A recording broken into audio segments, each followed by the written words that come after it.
Video ini berisi tips dan penanganan limbata WC dan sebab-sebab yang membuat limbata tak kunjung membiru. Simak video ini sampai habis biar nggak gagal paham.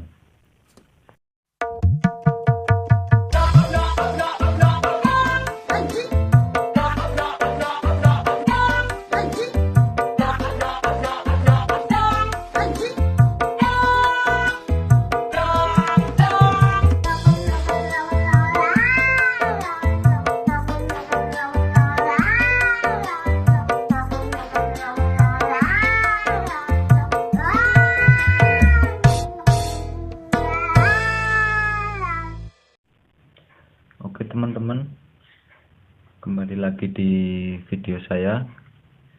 Setelah kemarin saya hampir 1 bulan ya nggak upload video karena beberapa hal ya. Salah satunya itu karena saya kemarin itu sakit hampir 10 hari ya, sekitar 10 hari. Nggak tahu sakit apa, karena saya juga nggak berani ke rumah sakit. Jadi untuk video kita kali ini kita akan membahas kesalahan-kesalahan yang dilakukan kiper limbata, khususnya limbata WC ya. Dan bagaimana penanganan yang tepat ya. Dan untuk yang pertama, kesalahan yang sering dilakukan kiper limbata itu penggunaan tank yang terlalu besar ya teman-teman ya. Penggunaan tank yang terlalu besar akan mempersulit setelnya limbata. Ini akan semakin buruk kalau limbata yang kalian dapat itu ya limbata WC atau tangkapan alam. Beda cerita kalau limbatanya itu hasil breeding, karena sifat alaminya itu biasanya itu sudah hilang ya. Limbata hasil breeding akan lebih mudah settle ya, dan lebih mudah galak. Untuk penanganan limbata WC sebaiknya ditaruh di dalam tank dengan ukuran maksimal itu lebar 25 dan panjangnya itu sekitar 40 cm. Kalau beberapa hari ikannya itu masih mager, teman-teman bisa tambahkan ikan kecil ya, supaya limbata itu mau bergerak dan sedikit lebih aktif. Kemudian yang kedua itu adalah settingan tanknya ya. Untuk penanganan awal limbata WC itu settingan tanknya sebaiknya itu polos saja ya. Jangan beri tempat untuk bersembunyi ya.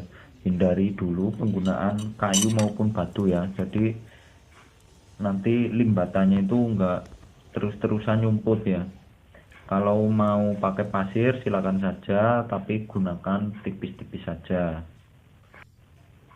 Untuk yang ketiga itu penggunaan lampu ya. Untuk limbata yang baru masuk ke dalam tank sebaiknya jangan dulu menggunakan lampu ya. Biarkan dulu ikan itu dalam keadaan gelap sampai beberapa hari. Paling enggak ya sampai ikan itu mau berenang lah, sampai dia itu mau bergerak ke atas gitu atau di tengah-tengah itu ya. Kemudian yang keempat itu penggunaan air. Limbata yang baru kita dapat dari alam itu sebaiknya menggunakan air itu ya pendek saja ya, atau setengah dari ukuran tank itu yang kita punya. Nanti ini akan membantu limbata itu sedikit lebih nyaman dalam mengambil nafas ya. Jadi dia itu naiknya itu enggak terlalu tinggi.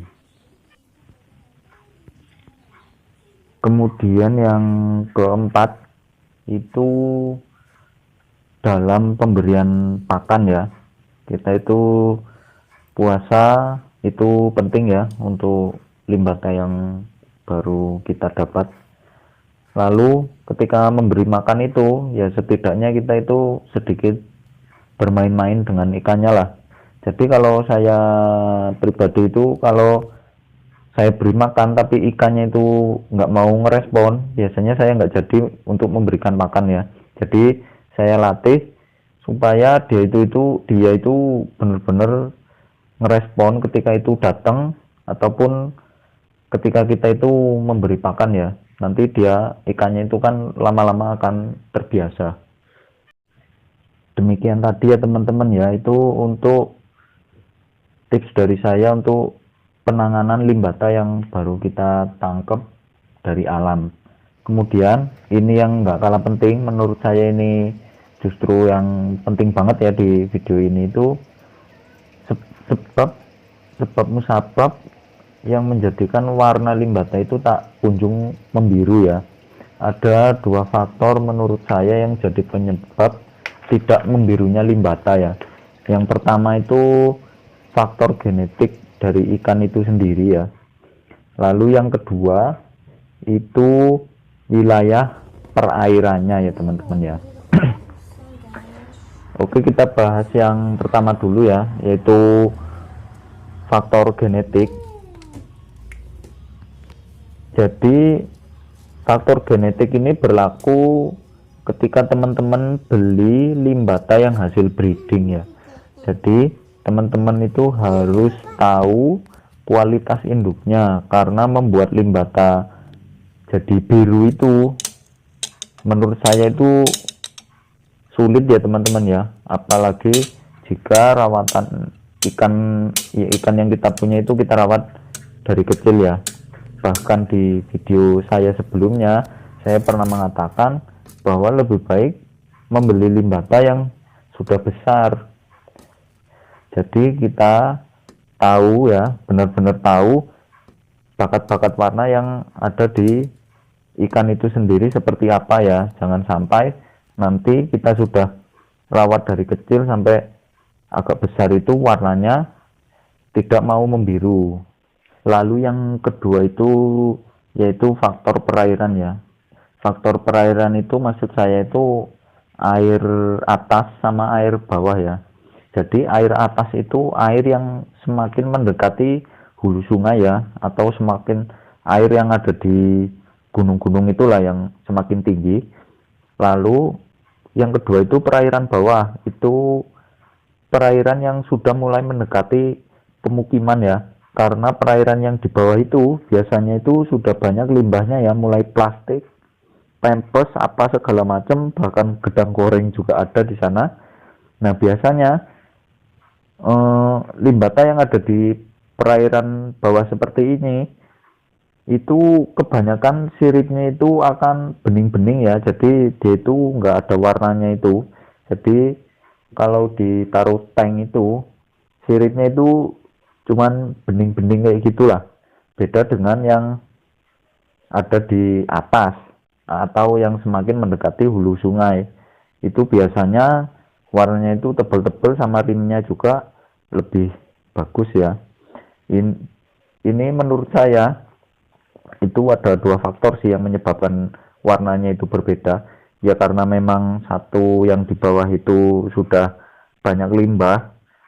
Lalu yang kedua itu kemungkinan dari kualitas air dan suhu air yang di atas itu dingin ya, beda dengan yang di bawah itu biasanya ya.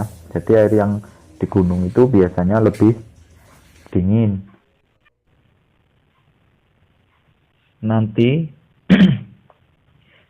saya akan coba buatkan ya perbedaan limbata yang ada di bawah sama yang di atas ya, karena sebenarnya limbata itu di dekat rumah saya di sini juga ada, tapi warnanya itu enggak sebagus-bagus yang ada di atas ya. Jadi nanti kita akan coba buatkan video ya perbedaan limbata yang ada di atas sama yang di bawah. Kemudian saya juga penasaran itu yang dari lereng Lawu, karena limbata itu di Indonesia yang paling dikenal ya menurut saya, yang bagus-bagus itu ya yang ada di lereng Lawu ya. Nanti coba kita cari limbata yang dari lereng Lawu, kemudian saya akan bedakan sama yang di Lampung itu kualitasnya itu seperti apa ya. Terima kasih buat teman-teman yang sudah klik video ini. Silakan like kalau kalian suka, silakan dislike kalau nggak suka. Terima kasih buat teman-teman semua yang sudah berlangganan di channel ini. Saya ucapkan banyak terima kasih. Sampai jumpa di video saya selanjutnya.